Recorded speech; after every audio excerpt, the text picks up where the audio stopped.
ஒரு நிகழ்வை சொல்கிறேன். ஒரு முஸ்லிம் வாலிபன் ஒரு இன்டர்வியூவுக்கு செல்கிறார் தன்னுடைய வேலைக்காக. அவர் கேட்கிறார், அவனுடைய பெயர் என்னவென்று. முஹம்மத். அதை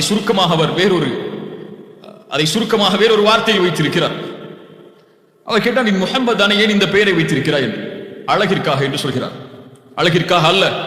இன்று பலர் சொல்வதை போல்தான் தங்களை முஸ்லிம்களாக அவர்கள் வெளிப்படுத்த விரும்பவில்லை.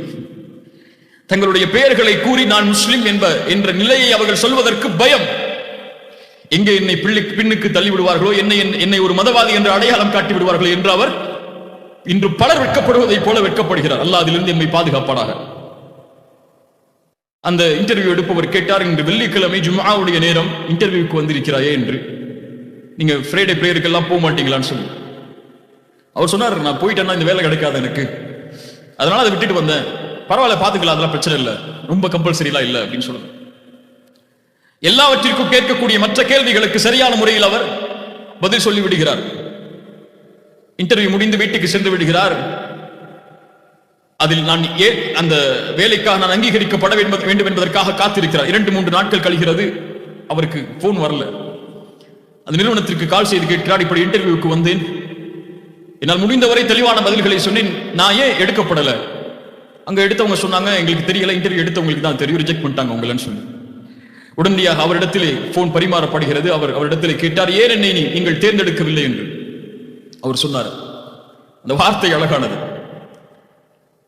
நீ ஏற்று வாழக்கூடிய வாழ்வு முறைக்கு, அந்த மார்க்கத்திற்கே நீ நேர்மையாக நடக்காத போது உன்னை நிறுவனத்தில் எடுத்தால் எப்படி நீ நேர்மையாக இருப்பாய்? உன்னை நீ முஸ்லிமாக வெளிப்படுத்துவதற்கு, நீ பின்பற்றக்கூடிய தீனுக்கு நீதியானவனாக நீ இல்லாத போது ஒரு காசுக்காக நீ வரக்கூடிய நிறுவனத்திற்கு நீ எப்படி நீதியாக இருப்பாய் என்று கேட்டார். அல்லாஹு அக்பர். அல்லாஹ்விடத்தில் இருப்பதை ஒருபோதும் அவன் அனுமதிக்காததை கொண்டு பெற்றுவிட முடியாது. கண்ணியம் என்பது அல்லாஹ்வுடைய தீனில் யார் ஒருவர் கண்ணியத்தை மற்ற வழிகளில் தேடுவாரோ அது அவருக்கு இழிவைத்தான் கொடுக்கும், எதையும் கொடுத்து விடாது. ரசூலுல்லாஹி ஸல்லல்லாஹு அலைஹி வஸல்லம் சொன்னார்கள், ஹதீஸ், அல்லாஹு அக்பர், என்ன ஹதீஸ் பாருங்கள், மன் கானத்தில் ஆகிரத்து ஹம்மஹு, யாருடைய நோக்கம் மறுமையோ, ஜஅலல்லாஹு கினாஹு ஃபீ கல்பிஹி, அவருடைய உள்ளத்தை அல்லாஹ் செல்வமுள்ள உள்ளமாக மாற்றுவான். ஆம், ரிஸ்க் என்பது கோடிகளை கொடுப்பதல்ல, ரிஸ்க் என்பது அல்லாஹ் கொடுத்ததில் அல்லாஹ் அருள் செய்வது. புரிந்து கொள்ளுங்கள். 1000 ரூபாயை, கோடி ரூபாயை அல்லாஹ் கொடுப்பதல்ல ரிஸ்க். அது எல்லோருக்கும் அல்லாஹ் கொடுப்பான். முயற்சி செய்தால் அல்லாஹ் கொடுப்பான். யார் முயற்சி செய்தாலும் அல்லாஹ் கொடுப்பான். ஆனால் அந்த கோடியில், அந்த 1000-ல் அந்த 1 ரூபாயையும் அல்லாஹ் உனக்கு பலனளிக்கக்கூடிய செல்வமாக மாற்ற வேண்டும் என்றால் அல்லாஹ் அதில் பரக்கத் செய்ய வேண்டும், அல்லாஹ் அதில் அருள் செய்ய வேண்டும். செய்தால் அந்த 10 ரூபாயை வைத்திருந்தாலும் நீ உன்னை செல்வந்தவனாக உணர்வாய். கோடியை வைத்திருந்தாலும் அல்லாஹ் அதில் அருள் செய்யவில்லை என்றால் இன்னும் எதை சம்பாதிக்கலாம் என்று ஓடிக்கொண்டே இருப்பாய் மறுமை வரை, மரணம் வரை. மரணம் வந்தால் அவள்தான் கபரில் விழுந்து விடுவாய். உள்ளத்தால் செழிப்பாக்குவான். யாருக்கு இது கிடைக்கும்? மறுமையை நோக்கமாக கொண்டு உலகத்திலே வாழ்பவர்களுக்கு. அவருடைய காரியங்களை எல்லாம் அல்லாஹ் ஒன்றிணைப்பான். அவன் விரும்பினாலும் விரும்பவில்லை என்றாலும் துன்யா அவனை நோக்கி ஓடி வரும். அல்லாஹ் எம்மை பாதுகாப்பானாக. எம்மை சொல்கிறார்கள், என்னை சொல்கிறார்கள், அல்லாஹ் பாதுகாப்பானாக. இந்த துன்யா யாருக்கு நோக்கமோ, ஜஅலல்லாஹு ஃபக்ரஹு பைன ஐனைஹி, அல்லாஹ் என்னுடைய நிலையை சீர்படுத்தட்டும். அல்லாஹ் ஏழ்மையை அவர்களுடைய கண்களுக்கு முன்னால் ஆக்கி விடுவான். இந்த ஏழ்மையை, செல்வம் இருந்தாலும் ஏழ்மையாக வாழ்வான். வஃபர்ரக அலைஹி ஷம்லஹு, காரியங்களை அல்லாஹ் விளக்கி விடுவான். வலம் யஅதிஹி மினத் துன்யா இல்லா மா குத்திர லஹு, அவனுக்கு அல்லாஹ் நாடியதை தான் இந்த உலகத்தில் அவன் அடைந்து கொள்வான். விதிக்கப்பட்டது தான் அடையுமே தவிர அவனுடைய ரிஸ்க் பரக்கத் செய்யப்படாது, அவனுடைய வாழ்வாதாரம் செழிப்பாக்கப்படாது. கோடிகளை வைத்திருந்தாலும் ஒரு நோயை கொடுத்தால் அந்த கோடிகள் மருத்துவமனையில் கழிந்துவிடும். ஒரு 100 ரூபாயை கொடுத்திருந்தாலும் அல்லாஹ் அதில் நோய் இல்லாத வாழ்வை கொடுத்திருந்தால், அல்லாஹ் அக்பர், எது ரிஸ்க்? எந்த ரிஸ்கில் அல்லாஹ் பரக்கத் செய்திருக்கிறான்? சுப்ஹானல்லாஹ். அல்லாஹ்வுடைய அந்த நிலைப்பாட்டில், அல்லாஹ்வுடைய அந்த நிலையில் அல்லாஹ்வை ஏற்று வாழ்பவர்கள் வெற்றி அடைவார்கள். ஏழ்மை சிறந்தது. செல்வத்தில் அல்லாஹ்வை வரம்பு மீறுவதை விட ஏழ்மை சிறந்தது. அல்லாஹ் இம்மை செல்வந்தவனாக ஆக்குவானாக. உள்ளத்தால் கொடுத்ததில் நிம்மதி அடையக்கூடிய வாழ்வை அல்லாஹ் எனக்கும் உங்களுக்கும் தருவானாக. அர்-ரிஸ்க் அர்-ராஸிக் புரிந்து கொள்ள வேண்டிய மூன்றாவது அடிப்படை, அல்லாஹ் இந்த இரண்டு வாழ்வாதாரத்தையும், குறிப்பாக அல்லாஹ் கொடுக்கக்கூடிய ஈமானுடைய வாழ்வாதாரத்தையும், பொதுவாக அல்லாஹ் கொடுக்கக்கூடிய வாழ்வாதாரத்தையும், எல்லோருக்கும் கொடுக்கக்கூடிய அந்த பொதுவான வாழ்வாதாரத்தையும் முயற்சி செய்யாமல் அல்லாஹ் கொடுப்பதில்லை. ஹுவல்லதீ ஜஅல லகுமுல் அர்த ஸலூலன் ஃபம்ஷூ ஃபீ மனாகிபிஹா. இந்த பூமியை அல்லாஹ் விரிப்பாக வசதியாக ஆக்கியதன் காரணம் ஃபம்ஷூ ஃபீ மனாகிபிஹா, அதனுடைய மூலைகளில் பயணியுங்கள். வகுலூ மிர் ரிஸ்கிஹி, அந்த உழைப்பிற்கு பிறகு, அந்த பயணத்திற்கு பிறகு, அந்த தேடுதலுக்கு பிறகு அல்லாஹ் கொடுத்த ரிஸ்கில் இருந்து சாப்பிடுங்கள். வ இலைஹி நுஷூர். ரசூலுல்லாஹி ஸல்லல்லாஹு அலைஹி வஸல்லம் சொன்னார்கள், லவ் அன்னக்கும் தவக்கலூன அலல்லாஹி ஹக்க தவக்குலிஹி, அல்லாஹ்வின் மீது வைக்கக்கூடிய நம்பிக்கையை உறுதியாக நீங்கள் வைத்தால், பறவைகளுக்கு அல்லாஹ் எப்படி உணவளிப்பானோ அது போன்று அல்லாஹ் உங்களுக்கும் உணவளிப்பான். நம்பிக்கையை உறுதியாக வைத்தால் பறவைகளுக்கு உணவளிப்பவன் உங்களுக்கும் உணவளிப்பான். ஒரு உயிரினத்திற்கு உணவளிப்பவன் உங்களை மறக்க மாட்டான், உங்களுக்கும் உணவளிப்பான். ஆனால் பறவைக்கும் அல்லாஹ் எப்படி உணவளிக்கிறான்? அதனுடைய கூட்டில் அல்ல. ரசூலுல்லாஹ் சொன்னார்கள், தக்து ஹிமாசன், அது காலை நேரத்தில் பறந்து செல்கிறது ரப்புடைய ரிஸ்கை தேடுவதற்காக. வதரூஹு பிதானன், இரவு நேரத்திலே, மாலை நேரத்திலே கூட்டை வந்தடைகிறது வயிறு நிரம்ப. என்ன சொல்ல வருகிறார்கள்? அந்த நம்பிக்கையையும் பறவை எப்படி வைக்கிறது? சென்றால் தான் கிடைக்கும் என்பதற்காக சொல்கிறது. அல்லாஹ் ராஸிக் அர்-ரஸாக், வீட்டில் இருந்தாலே அல்லாஹ் எனக்கு உணவு கொடுக்கணும் எல்லாம் கிடைக்காது. அர்-ராஸிக் அர்-ரஸாக் எப்போது? நீங்கள் தேடி சென்றால் அல்லாஹ் கொடுப்பான். யார் முயற்சி செய்தாலும் அல்லாஹ் கொடுப்பான். இந்த உலகத்தில் இருக்கக்கூடிய பொதுவான ரிஸ்கை, அதுபோல்தான் மறுமையின் ரிஸ்கையும் ஈமானின் ரிஸ்கையும் அல்லாஹ் கொடுப்பான். யார் அதில் முயற்சி செய்கிறாரோ, யார் அதன் தேடலில் இருக்கிறாரோ. ஹுப்புல்லாஹ், அல்லாஹ்வுடைய நேசம், அல்லாஹ்வுடைய நேசத்திற்காக வாழ்பவர்களுக்கு கிடைக்கும். ஹுப்புன் நபி, நபியுடைய நேசம், நபியை பற்றி பேசுவது, நபியை பற்றி எழுதுவது, நபியுடைய வாழ்வை நம்முடைய வாழ்வாக மாற்றுவதற்கு முயற்சிப்பவர்களுக்கு கிடைக்கும். இபாதத்தின் நேசம், ஹுப்புல் இபாதத், அந்த ஹலாவத், இபாதத்தின் இன்பம், அதில் முயற்சி செய்பவர்களுக்கு கிடைக்கும். தொழுகையின் இன்பத்தை, தொழுகையின் நேரத்தை கணக்கிட்டு தொழுபவர்களை தவிர மற்றவர்கள் அறிந்து கொள்ள முடியாது. நிஃபாக் உள்ளவர்கள் தொழுகையை பொடுபோக்காக தொழுவார்கள். ஏன்? அவர்களுக்கு அந்த ரிஸ்க் அளிக்கப்படவில்லை.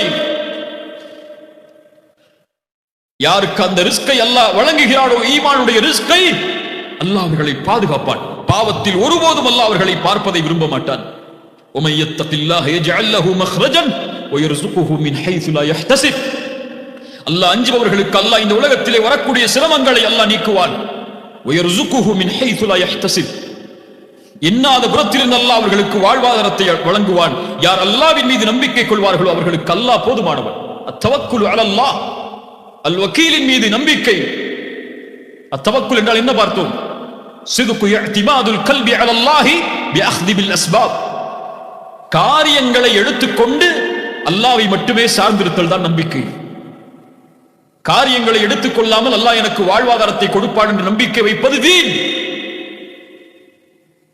உழைத்தால் அல்லாஹ் கூலி கொடுப்பான், உழைத்தால் அல்லாஹ் செல்வத்தை கொடுப்பான். உழைக்காமல் வீட்டிலே அமர்ந்திருந்தால் அல்லாஹ் எதை கொடுப்பான்? உமர் இப்னு கத்தாப் ரலியல்லாஹு அன்ஹு ஒரு முறை ஜும்ஆவுடைய நேரத்திற்கு பிறகு பள்ளிக்கு வருகிறார்கள். யமன் தேசத்தவர்கள் அமர்ந்திருக்கிறார்கள். மன் அன்தும்? சொன்னார்கள், நஹ்னுல் முத்தவக்கிலூன், நாங்கள் அல்லாஹ்வையே சார்ந்திருப்பவர்கள். சொன்னார்கள், நீங்கள் முத்தவக்கிலூன் அல்ல.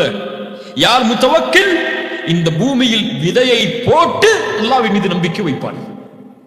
விதையை போடுவான், முயற்சி செய்வான், அதன் மேல் அல்லாஹ்வின் மேல் நம்பிக்கை வைப்பான். பள்ளிவாசலிலேயே அமர்ந்திருந்து அல்லாஹ் எனக்கு உணவளிக்க வேண்டும் என்றால் எப்படி கொடுப்பான் என்று உமர் இப்னு கத்தாப் ரலியல்லாஹு அன்ஹு அவர்கள் கேட்டார்கள். சுப்ஹானல்லாஹ். அல்லாஹ்வுடைய ஈமானுடைய ரிஸ்கை அல்லாஹ் நாடியவர்களுக்கு வழங்குவான். அதற்காக உழைக்கக்கூடியவர்களுக்கு அல்லாஹ் வழங்குவான். பொதுவான ரிஸ்கையும் முஸ்லிம், காஃபிர், முஃமின், அல் ஃபாஜிர் என்று வேற்றுமை இல்லாமல் யார் முயற்சி செய்தாலும் அல்லாஹ் வழங்குவான். ஏன்? அவன் ரப்புல் ஆலமீன், எல்லோருக்கும் பொதுவான இறைவனவன். முஸ்லிம்களுக்கு மட்டும் உரித்தானவன் அல்ல அவன், முஃமின்களுக்கு மட்டும் உரித்தானவன் அல்ல, எல்லோருக்கும் பொதுவான ரப். அவன் எல்லோருக்கும் அர்-ராஸிக், எல்லோருக்கும் அவன் அர்-ரஸாக். முயற்சி செய்தால் யாருக்கு வேண்டுமானாலும் அல்லாஹ் வழங்குவான். ஆனால் குறிப்பான ரிஸ்க், ஈமானுடைய ரிஸ்க், உள்ளத்தில் அல்லாஹ் கொடுக்கக்கூடிய அந்த ஹலாவத்துடைய ரிஸ்க் அல்லாஹ் நாடியவர்களுக்கு வழங்குவான். ஹாத்திம் அல்-அஸம் அவர்களிடத்தில் கேட்கப்பட்டது, யா ஹாத்திம், நம்பிக்கையில் உறுதியாவது எப்படி? வாழ்வை நிம்மதியாக கழிக்கின்றீர்களே எப்படி? சொன்னார்கள், 4 காரணங்கள் அதில் இருக்கிறது. அலிம்து பி அன்ன ரிஸ்கி லா யஅஹுதுஹு கைரி. எனக்கு கொடுக்கப்பட்ட ரிஸ்கை யாரும் எடுத்து விட முடியாது. என்னுடைய ரிஸ்க் எனக்கு தான் வந்து சேரும், யாரும் அதை அபகரித்து விட முடியாது என்று எண்ணுகிறேன். என் உள்ளம் நிம்மதி அடைகிறது. என் செயலை என்னை தவிர யாரும் செய்ய முடியாது என்று எண்ணுகிறேன். அதனால் என்னுடைய செயல்பாடுகளை நான் செய்கிறேன் அல்லாஹ்விற்காக.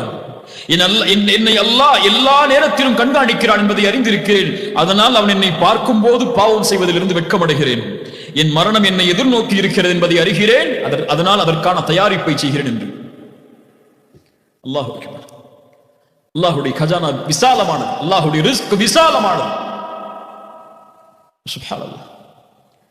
இப்னு சம்மாக் ஹாரூன் அர்-ரஷீத் அப்பாசியாவுடைய கலீஃபாவில் மிக மேன்மையானவர், உயர்ந்தவர், செல்வந்தர். அவரிடத்தில் ஒரு முறை வந்தார்கள் இப்னு சம்மாக். தாகம் ஏற்படுகிறது ஹாரூன் ரஷீத் அவர்களுக்கு. இப்னு சம்மாக் ஒரு தண்ணீரை கொடுக்கிறார். பாதி இருக்கிறது அதில். உங்களுக்கு தாகிக்கிறது, எதுவும் இல்லை, இந்த தண்ணீர் தான் இருக்கிறது. இதை நான் உங்களுக்கு கொடுக்க வேண்டும் என்றால் எனக்கு எதை கொடுப்பீர்கள் நீங்கள்? ஹாரூன் ரஷீத் சொன்னார்கள், என் ஆட்சியில் பாதியை உனக்கு கொடுக்கிறேன் என்று. அந்த தண்ணீர் எனக்கு வேண்டும் என்பதற்காக கொடுத்தார்கள். குடியுங்கள் மன்னரே. சிறிது நேரத்திற்கு பிறகு கேட்டார்கள், நீங்கள் வயிற்றிலே குடித்த அந்த தண்ணீர் வெளியேற சிரமப்படுகிறது, அது வெளியேறக்கூடிய மருந்தின் இடத்தில் தான் இருக்கிறது என்றால் அதற்காக எதை கொடுப்பீர்கள் என்று கேட்டார்கள். நான் கொடுக்கக்கூடிய தண்ணீரை கொடுத்தால் அது வெளியேறிவிடும், அந்த மருந்தை கொடுத்தால் வெளியேறிவிடும். இந்த மருந்துக்கு விலை என்ன உங்களிடத்தில்? குடிப்பது, குடித்ததற்கு பிறகு வெளியேறுவது. சொன்னார்கள், இன்னும் இருக்கக்கூடிய என் பாதி ஆட்சியை உனக்கு கொடுத்து விடுகிறேன். இப்னு சம்மாக் சொன்னார்கள், உன் ஆட்சி வேறானது என்று நினைத்தேன், ஆனால் இந்த ஒரு டம்ளர் தண்ணீர் அளவிற்கு கூட உன் ஆட்சி நிகராகாது என்று சொன்னவுடன் ஹாரூன் ரஷீத் அவர்கள் அழ ஆரம்பித்தார்கள். அல்லாஹ் அக்பர். எது ஆட்சி? அல்லாஹ் கொடுக்கின்ற ரிஸ்கை பொருந்தி வாழ்வதுதான் மேன்மையான ஆட்சி. அதுதான் மேன்மையான செல்வம், அதுதான் உயர்வான செல்வம். ராஸிக் அர்-ரஸாக், அவனிடத்தில் இருப்பதை, அந்த ரிஸ்கை ஹராமை கொண்டு ஒருபோதும் அடைந்துவிட முடியாது. செல்வத்தை சம்பாதிக்க வேண்டும் என்பதற்காக இன்று பலர் வட்டியில் மூழ்குகிறார்கள். யா அஹி, அல்லாஹ் நாடியதை தவிர எதையும் நீ பெற்றுக்கொள்ள முடியாது. அதை ஹலாலில் தேடு, ஹராமில் தேடி உன் வயிற்றை நெருப்பாக மாற்றி விடாதே. உலகத்தில் அல்லாஹ் தடுத்த முறையில் வியாபாரம் செய்கிறார்கள் பலர். இல்ல மாஷா அல்லாஹ், அவர்களுக்கு தெரியும் அது ஹலாலா ஹராமா என்று. எல்லா முஸ்லிம்களுக்கும் தெரியும் அவர்கள் சம்பாதிக்கக்கூடிய முறை எதிலிருந்து வருகிறது என்று. யா அஹி, ஹராமில் தேடி விடாதே அல்லாஹ்வுடைய ரிஸ்கை. அல்லாஹ்விடத்தில் இருக்கக்கூடிய அந்த பரக்கத்தை, அந்த நிறைவை ஹலாலை தவிர எதிலும் அடைந்து விட முடியாது. அல்லாஹ் ரப்பல் ஆலமீன் நம்மை சீர்படுத்துவானாக. அல்லாஹ்வுடைய பெயர்கள் பண்புகளில் இன்று நாம் பார்த்தது அர்-ரஸாக், அர்-ராஸிக். நமக்கு வாழ்வாதாரத்தை அளிப்பவன் அவன்தான். அந்த வாழ்வாதாரத்தை அவன் முடிவு செய்திருக்கிறான். முடிவு செய்திருந்தாலும் அதை தேடினால் தான் அல்லாஹ் கொடுப்பான். ஹலாலில் தேடியவர்கள் அல்லாஹ்வுடைய ரிஸ்கை அடைந்து கொள்வார்கள், ஹராமில் தேடியவர்களும் ரிஸ்கை அடைவார்கள். ஆனால் மேன்மையாக வாழ்பவர்கள், இந்த உலகத்திலே நிம்மதியோடு வாழ்பவர்கள் ஹலாலில் தேடியவர்கள் மட்டுமே. அல்லாஹ் அர்-ராஸிக், அல்லாஹ் அர்-ரஸாக்.